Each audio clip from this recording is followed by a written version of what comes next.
Le prophète Isaïe est considéré comme l'un des plus grands hommes de Dieu ayant jamais marché sur cette terre. Son nom signifie « Le Seigneur est salut », reflétant ainsi son message de rédemption et d'espoir. Tout au long de son ministère, Isaïe a proclamé l'importance de la fidélité au Seigneur, délivrant des messages aussi bien durs que réconfortants, avec la promesse de restauration.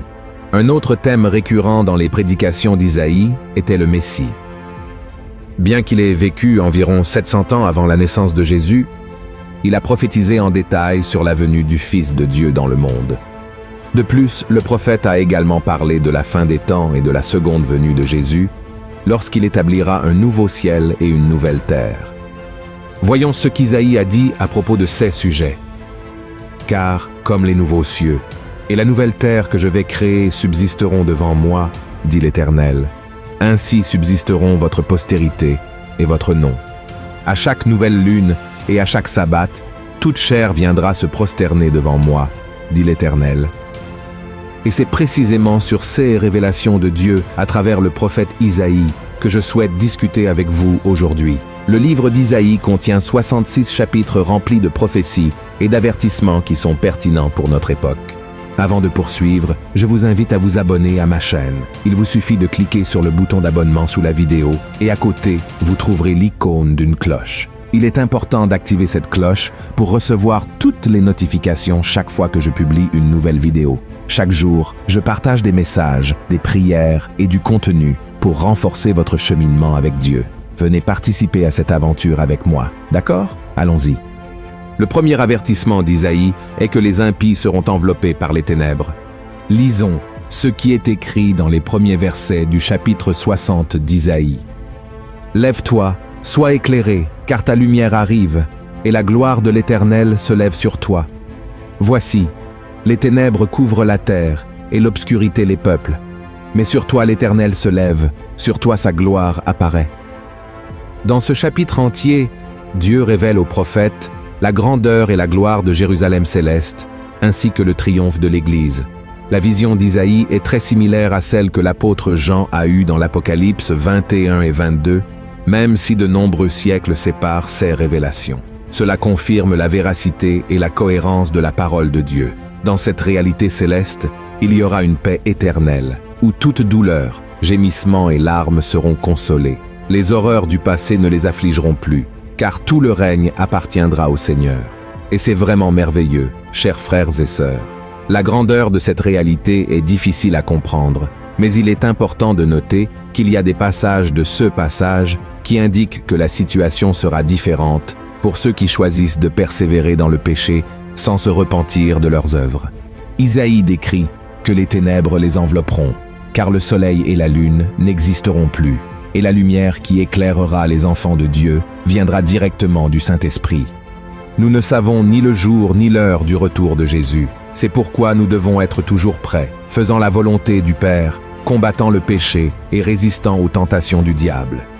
Car tôt ou tard, les trompettes retentiront, et ceux qui ne seront pas aux côtés de Christ seront enveloppés par les ténèbres, comme cela s'est produit avec les Égyptiens lors des 10 plaies d'Égypte. Voyons ce que la Bible dit à propos de cette réalité future. L'Éternel dit à Moïse, « Étends ta main vers le ciel, et qu'il y ait des ténèbres sur le pays d'Égypte, et que l'on puisse les toucher. » Moïse étendit sa main vers le ciel, et il y eut d'épaisses ténèbres dans tout le pays d'Égypte, pendant 3 jours. On ne se voyait pas les uns les autres, et personne ne se leva de sa place pendant 3 jours. Mais il y avait de la lumière dans les lieux où habitaient tous les enfants d'Israël. Quand les ténèbres sont tombées sur l'Égypte pendant ces 3 jours, tout s'est figé. Aucun Égyptien n'a pu accomplir quoi que ce soit, car l'obscurité a totalement dominé.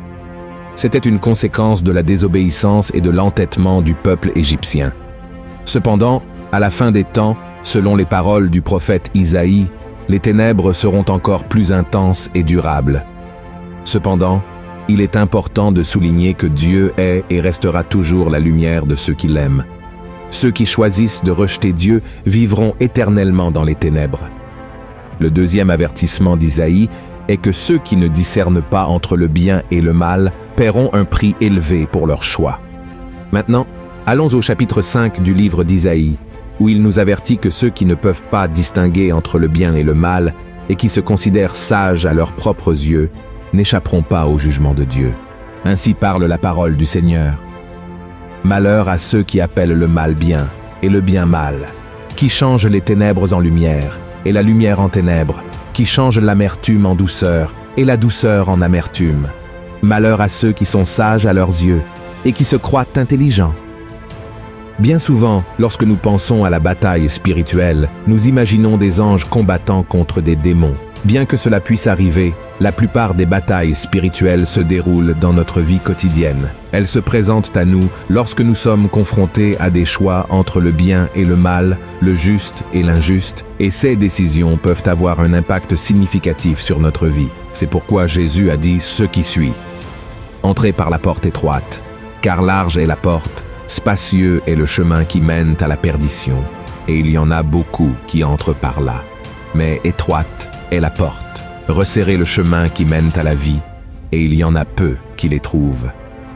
C'est précisément cette lutte entre le bien et le mal que notre société a récemment affrontée. Nous devons réfléchir à savoir si nous serons fidèles dans notre mariage, si nous traiterons notre conjoint avec amour et respect. Nous devons décider si nous agirons avec honnêteté dans notre travail ou si nous chercherons des profits malhonnêtes. Nous devons choisir si nous serons du côté de ceux qui recherchent la vérité ou si nous nous unirons aux corrompus en quête de bénéfices personnels. Le pire de tout, c'est lorsque nous choisissons le mauvais côté et que nous essayons encore de justifier nos décisions en disant « il n'y a rien de mal à cela ». C'est être sage à ses propres yeux et ignorer ce que la parole de Dieu définit comme bien et mal, agissant selon les désirs de notre cœur. Cependant, la Bible nous enseigne que le cœur de l'homme est trompeur et corrompu. Avant de prendre toute décision, nous devons consulter Dieu et choisir toujours la voie du bien. Sinon, nous paierons un prix élevé lorsque Jésus reviendra. Le troisième avertissement. Dieu permet que des choses mauvaises se produisent pour nous éveiller. Dieu aime profondément sa création, mais le monde a été affecté par le péché. En ce moment de la fin des temps, il permet que des choses mauvaises se produisent sur la terre comme un avertissement de ce qui est à venir. Lisons ce que le prophète Isaïe a écrit au chapitre 26. « Mon âme te désire pendant la nuit, et mon esprit te cherche au-dedans de moi. Car lorsque tes jugements s'exercent sur la terre, les habitants du monde apprennent la justice. » Dans ce passage, les ordonnances font référence aux catastrophes, aux tragédies et aux événements adverses qui se produisent sur la terre. Par exemple, la pandémie actuelle de coronavirus a causé des souffrances et de la peur dans le monde entier, entraînant des millions de décès en peu de temps. Cependant, cela ne signifie pas que Dieu a spécifiquement envoyé le virus comme châtiment. Il a permis que cela se produise pour que nous reconnaissions notre dépendance de sa puissance et de sa miséricorde, et pour chercher son salut avant que des choses encore plus terribles ne se produisent. Dans le livre de l'Apocalypse, l'apôtre Jean décrit la vision des 7 coupes de la colère de Dieu qui seront versées sur les partisans de l'Antéchrist après le son de la 7e trompette. Ces coupes apportent des malheurs et des calamités, symbolisant le jugement divin. Le but d'Isaïe en nous avertissant de ces événements est de nous exhorter à remettre nos vies à Jésus et à vivre selon sa parole, afin que nous puissions trouver sécurité et salut au milieu des temps difficiles. Amen. Le 4e avertissement. Dieu est bon, mais il est aussi juste. Qui n'a jamais entendu au moins une fois dans sa vie cette phrase « Dieu est bon tout le temps ». Et c'est vrai, le Seigneur est tellement bon qu'il a donné la vie de son propre Fils pour que nous puissions être libérés du péché et nous réconcilier avec lui par le sang de Christ. Mais il ne sera pas bon avec tout le monde à la fin des temps. Dans Isaïe 24, le prophète a dit « La terre est déchirée, la terre se brise, la terre chancelle. La terre chancelle comme un homme ivre, elle vacille comme une cabane. Son péché pèse sur elle, elle tombe et ne se relève plus. En ce temps-là, l'Éternel châtiera dans le ciel l'armée d'en haut, et sur la terre, les rois de la terre.